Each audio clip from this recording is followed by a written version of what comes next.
ইমরান, আজকে সংবাদ সম্মেলনের কি নিয়ে কথা বলছেন ক্রিকেটাররা, বিস্তারিত জানাবেন। ধন্যবাদ মনি। আসলে তাহিদ ইস্যু আসলে হয়েছিল ডিপিএল এর একটি ম্যাচে,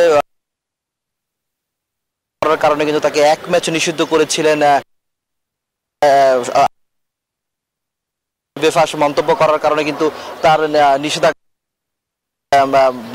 বাড়িয়ে দেন। এরপরে কিন্তু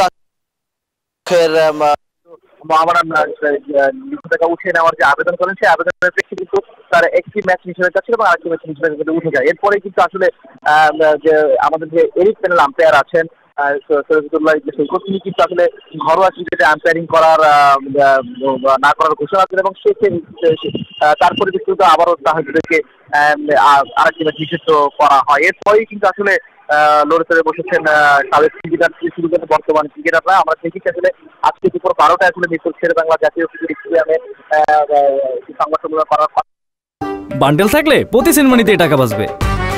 বিকাশ সেনমানি বান্ডেল কিনে জিতুন প্রতি লেনদেনে।